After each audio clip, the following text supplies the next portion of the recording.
Stars in your eyes, knows what you're up to's a crowd round the incinerator, maybe not right now, then why?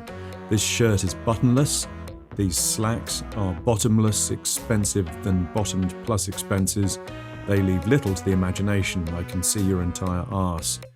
Yes, they are bottomless, madam. What is this soup based on? It's water-based, madam. 2 hydrogen molecules walk into an oxygen bar. 3 lemons roll into a chewy prune bar the prunes. In high summer, I play an intelligent blonde body double agent, Mike Ark, with white car keyring, and Skidmark Summers plays an ashtray in which I dispense of half-smoked lugworm pate and tapeworm ham sand, which is why Keith Russell's brand from the 70s for touching prostitutes on the armband whilst they swim through sewage. You like a bowl of cups of cream of mushroom soup? Cut your own hair trouser chops or pear drops into ornamental shop, yeah?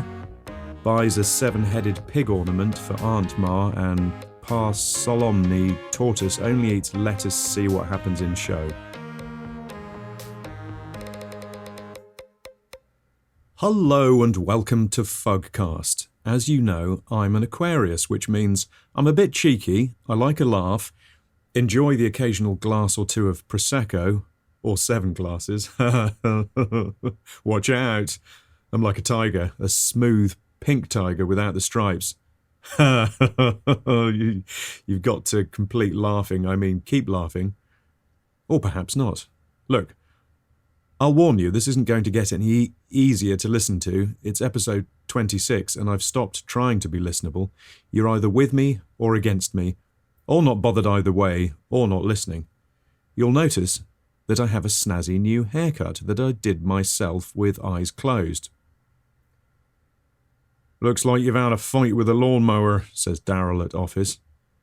Yeah, well, looks like you've had a fight with some soup, I retort, which is a classic comeback because Darryl's suit is colour of cream of cloudier mushroom soup. And that's the end of the intro, guys. And this is the outro music to the intro.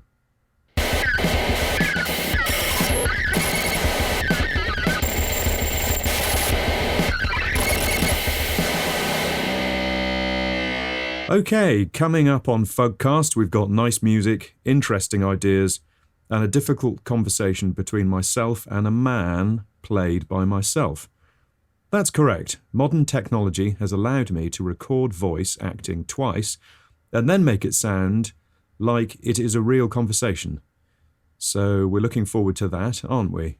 Then there's more short, nonsensical bits, loads of them interspersed with AI clones talking about the olden days, and I think you're going to really enjoy that. This is a new part of the show, by the way, in which I let you know what's coming up on the show. My made-up producer, Weichel, came up with the idea. Well, he got the idea from his brother, Pi Weichel. Well, they're not actually brothers, just born on the same day. Anyway, yeah, he'd heard that podcast expert creators should always, in fact, have a preview section. Oh, yeah, that's right. I was up at the crack of morning every time. Milking the cow, milking the pig man, sweeping all the worms into a big heap, and then I'd call the major in and he'd strip naked and dive on. Just roll around in the worms.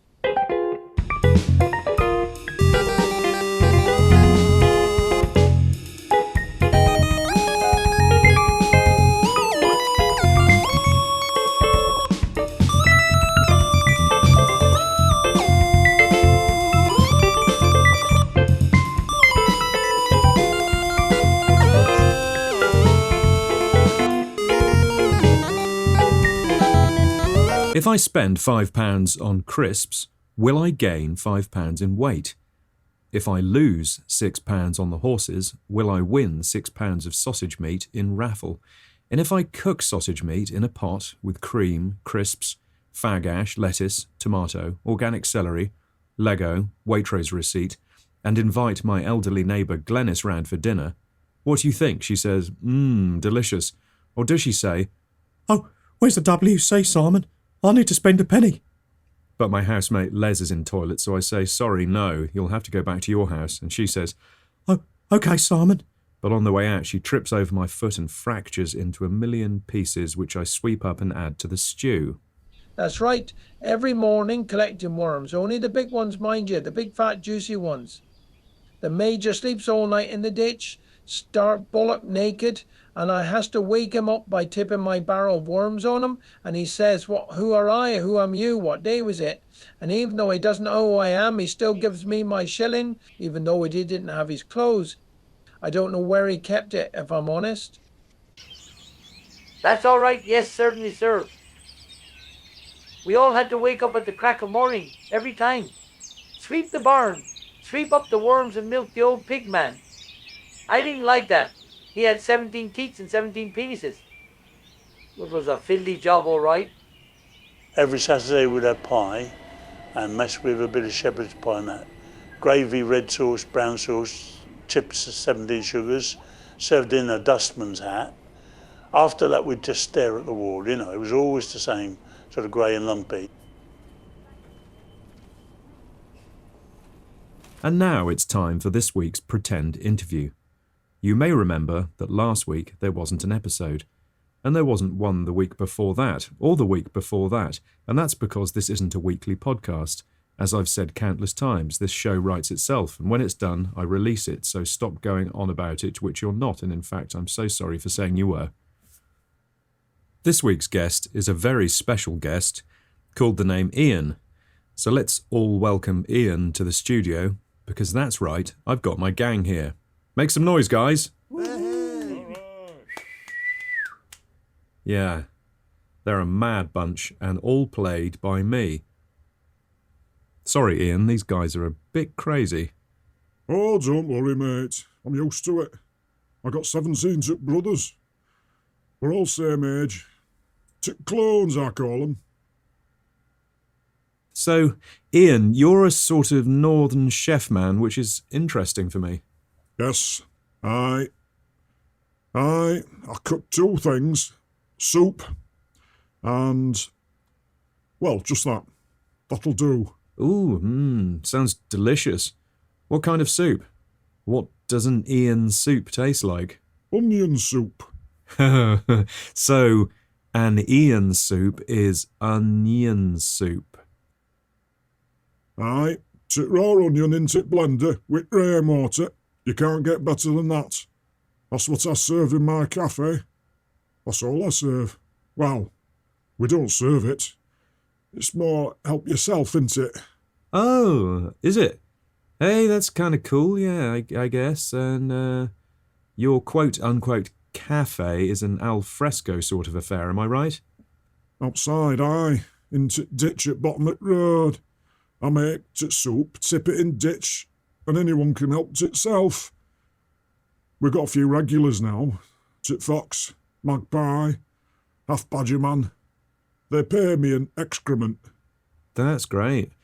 So cool. Perhaps we could tell listener why you're here today. Are you promoting anything in particular, Ian?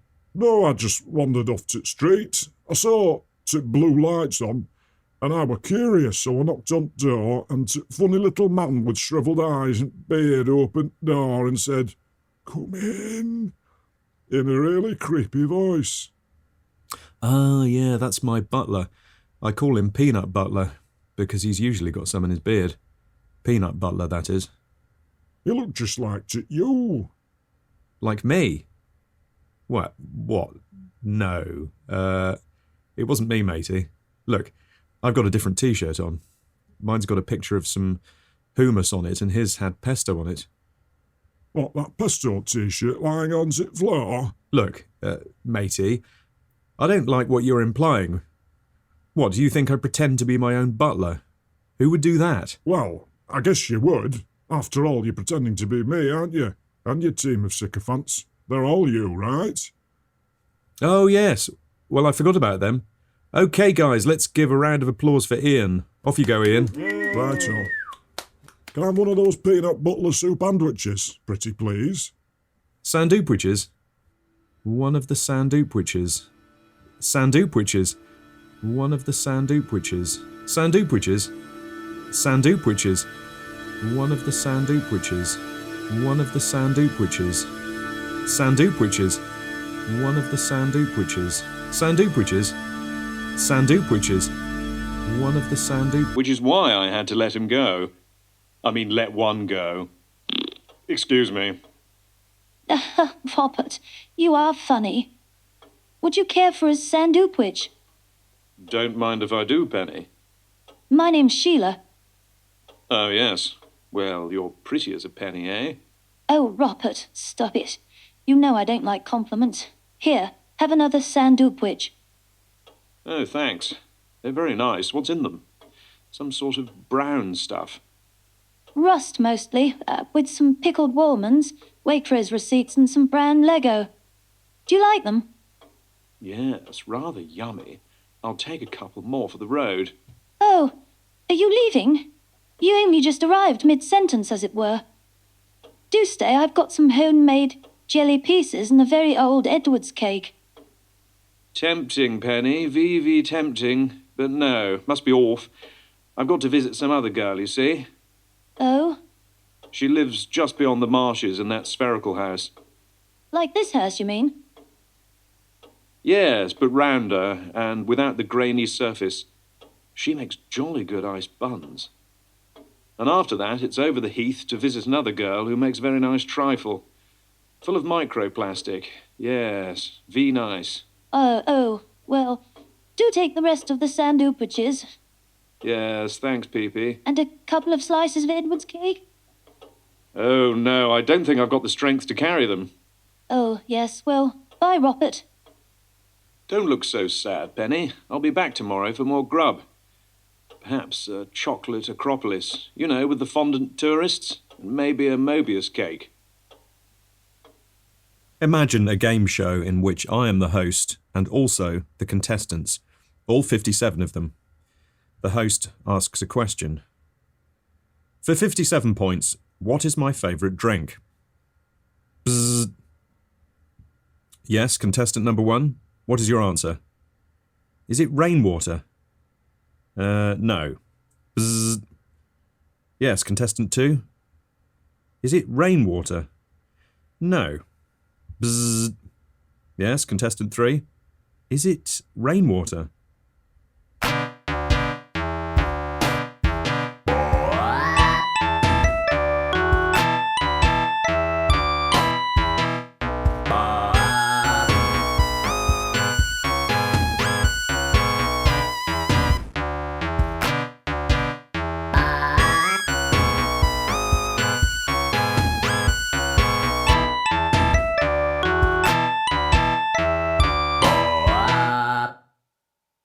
Imagine a classroom. The teacher and all 57 pupils are me. What was Henry VIII's favourite drink, I ask. Yes, you with the weird hair. Is it rainwater, sir? No. You with the shrivelled eyes. Is it rainwater, sir? No. You with the beard. Is it rainwater, sir? No. You with the green jumper. Is it rainwater, sir? No. You with the flared nostrils? He had those old fingerless gloves, didn't he? But instead of fingers sticking out the ends, there was worms. Oh yes, dozens of fat pink worms, and he wants to shake her hand now. And you say, oh, sorry, Major, I sprained my hand earlier when I was milking the pig man. My dad was a sort of half badger man. He only came out at night, you see, looking for worms and that. He'd give them to my ma and she'd make worm pie stew or blankets, sew them into her pyjamas while they were still alive. I couldn't sleep because they would tickle me so. Yeah, my brother Pie and Michael worked down the prison cafe, serving up pie and mash, shepherd's pie, chips, boiled carrots, potatoes, grey custard, grey ham. He'd bring us back the leftovers all mixed together in his wheelbarrow, tip it on the floor and say, dinner's ready, you cunts. So I walked past some builders earlier. One of them was saying, "Righto, matey, shall we pop out for some munch? I'm hungry." And the other one says, "Oh, yeah, there's a great organic bakery down the road. They do these amazing Korean sourdough iced buns. They're like triple cooked or something." And the first builder is like, "Yes, mate, let's do it." And I'm thinking, what? Why do you need to triple cook an iced bun? And then after that, I saw some guys that looked like they were posh, but they weren't. That's right. You will only find people interesting if they're interested in you. Is that true? I don't know, but it sounds like it could be. Here's another. Pauls are smug. Sorry to all the Pauls listening, but think about it, would you? McCartney, Daniels, McKenna, Hollywood, Les, John, Topher, Sanders, Riley, Whitaker, Summers, Cloud, Tunnel, Button, Lightfoot, Hardhat, Softbody, Salt, Onion, Nutmeg, Copy, Save, Paste, Print, Rint, Int, Snir, Snir, Snir, VS, How can you live with yourself, they say. Oh, it's easy, I say. Besides, I only live with a version of myself. We're not identical. His name is Len Glamsony, which is an anagram of Sam Langley, isn't it? And he also looks like an anagram of yours truly, with eyes on torso, mouth on groin, ears on hips, and penis on chin. So we're a bit different, but in every other way, very similar. We both enjoy watching naked ladies on television and eating custard creams. I have to feed Len because his hands are on his buttocks. Tustaconidatium, Gion spolch af omiamon, Romul ouch, Vas flavthvanol. Wisesk gromba, chouch. Wisesk mosma, ouch. Af wisesk richarb, ouch chouch. Grim threacle shunk af castanoid chades, thaf thepards murite quaid, thaf slodgen quex af thaleriange. Osk thas grolps af wanum gromba, thas flavthvanol. I've had a cold for the last 3 weeks, and it's a bloody nightmare. Sneezing, coughing, sniffing, and blowing. And it's been bloody cold, hasn't it? Which doesn't help. Raining, snowing, hailing, and the wind's been blowing. Come on, finish your gazpacho, says wife.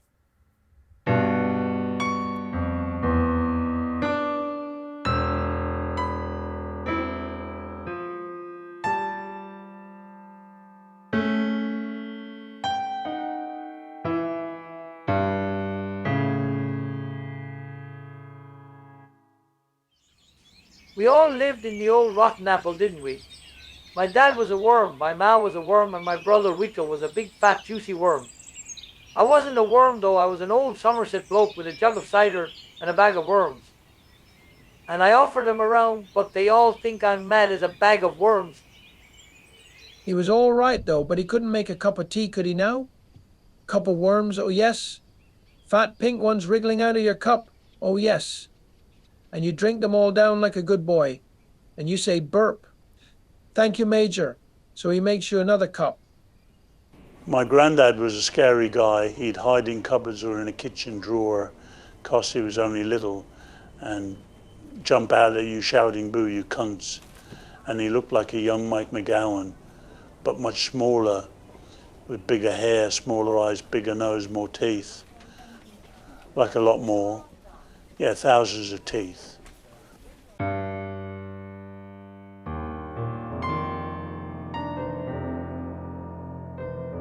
If you see me walking towards you, you might think, soft bastard, I could duff him up easy peasy. And then I say, "Excuse me, pal." And you think, ooh, he sounds quite tough. Maybe he's a proper hard nut. "Excuse me, pal. Have you got the time?" Yeah, sounds like a real hard man. But then you take a good look at me. No way, you think. He looks like a teddy bear with the stuffing coming out. And I'm like, "Did you not hear me, pal? I said, what's the time?" but no, you're not buying it.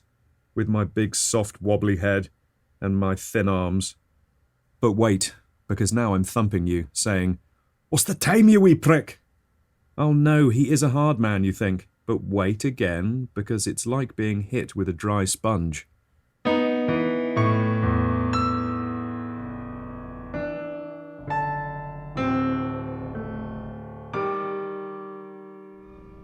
Excuse me, madam, could I ask you to fill in this form? Oh, hello, darling. I love forms, not. Where did I put my fingers? Have you got a pen? Just use this, please, madam. What is that, a toothbrush? That's right, madam, it is. Why is it covered in black stuff? That's horrible. Ugh. What am I supposed to write on?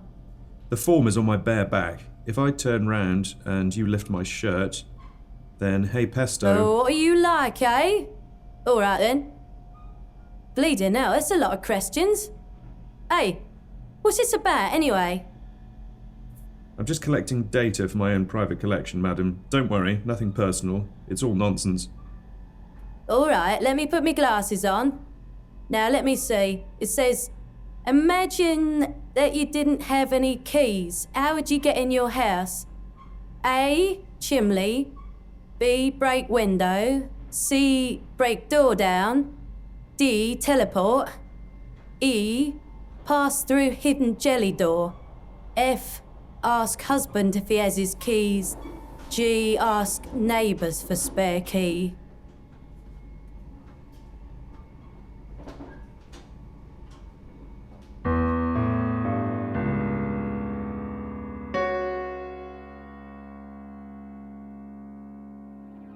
Hey there, matey. What are you up to?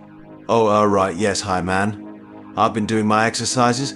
5 press-ups, run to the kitchen and back, then 30 seconds of heavy breathing. Geez, that sounds full on, bud. No wonder you are really sweaty. Yes, I'm exhausted, but I'm always pretty sweaty, to be honest. So is my wife and both our grown-up sons, who are called Neil. What's that? They're both called Neil. But that's your name, isn't it? Yes, that's right. Absolutely correct, and our cockapoo is called David. He's one of those hairless dogs. Oh, how horrible. Like a little pig. Here he is now. David. David? Don't worry, he won't bite. He doesn't have any teeth, so he'll just gum you. Oh, but he is dead sweaty if that's a problem. Yes, that is a bit of a problem. Oh no, get down, you horrible thing. David, get down. Oh, he never listens to me. I think it's the tone of my voice. It's quite ambient. Yes, that's true. Like the hum of a fridge. Oh, go away, you awful little swine.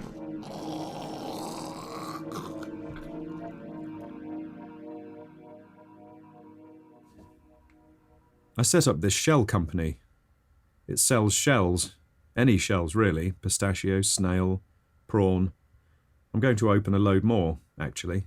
A whole bunch of shell companies registered to my maiden aunt's name, Ian Penn, whatever that means. And you say, how are shell companies so successful? Surely no one wants pistachio, snail and prawn shells. And I say, wait, they're not successful, not at all. But I'm an unusual guy and thought I'd invest my family fortune in this venture, even though it's guaranteed to fail.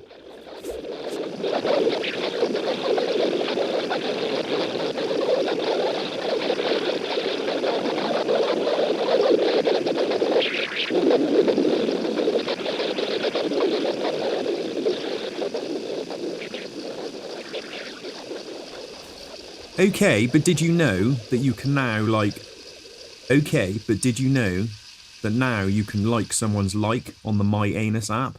Yeah? So, I post a new picture of my anus and someone likes it, and I can like their like? But wait, there's even more besides, because if I like your like, you can like that too, and I can like your like, and you can like my new like forever. It's amazing. And there's even more, because now you can dislike also. So you post a picture of your old dirty anus, and I can choose to dislike, and then you can either like or dislike my dislike, yeah? And right, listen, there's also the option to be indifferent.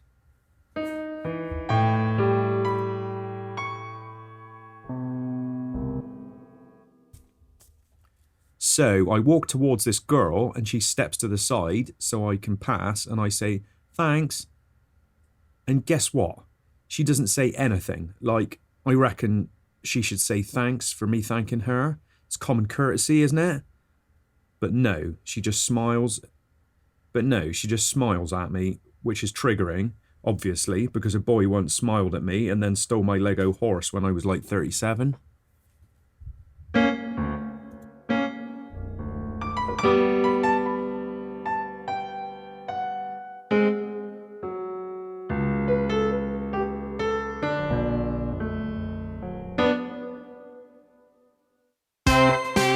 Hello, listener, and this is Film with Avery Wayne, of course.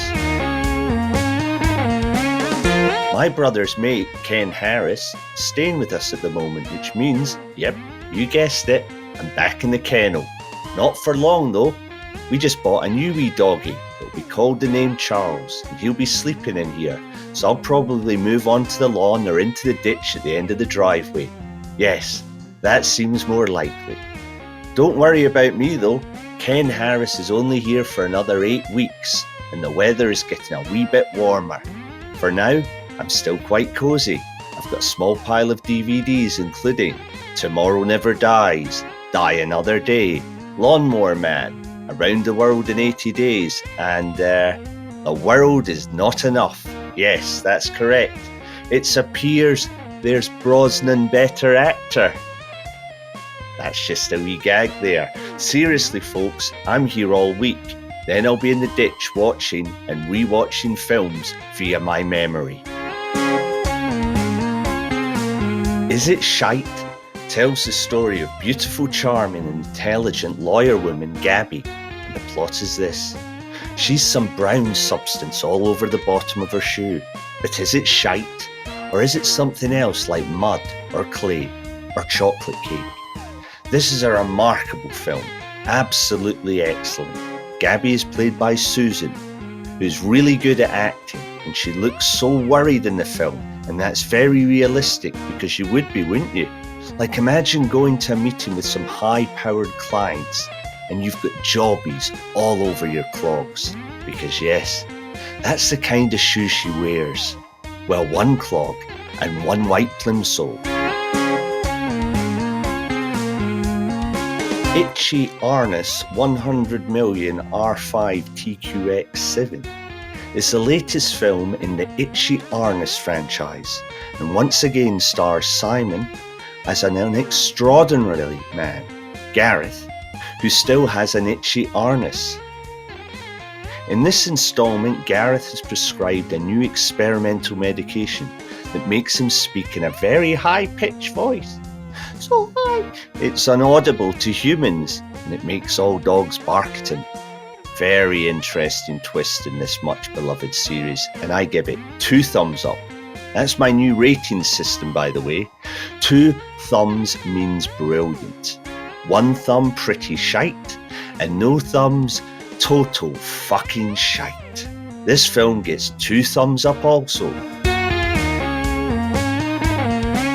Cigar-shaped object 7.764 recurring is the newest movie in the cigar-shaped object series, based on the real-life books of John, about him always finding cigar-shaped objects everywhere, on his lawn, kitchen floor, behind the sofa, and mainly in his downstairs bogey. By now he's finally worked out what they are, and in this film he hopes to find out who has been producing them. My money's on his housemate, Dr. T.W. Watersford, because he looks dead shifty. Anyway, this film was simply terrible. Okay, bye. Who's your dad? Who's your dad? Which one is your dad? That guy with the wet patch, that guy with the wet patch on his groin.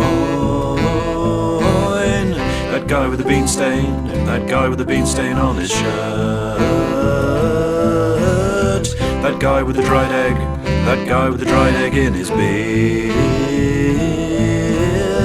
That guy with the bird shit, that guy with the bird shit on his clogs. That guy with the blue tack, that guy with the blue tack in his hair.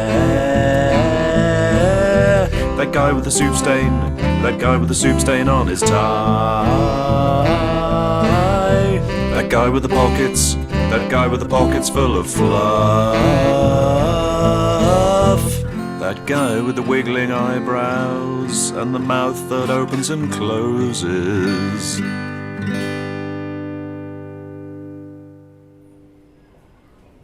That is the end of part 1. If you want to listen to part 2, then head over to patreon.com/ patreon.com/fudcast. That's Fud with 2 G's.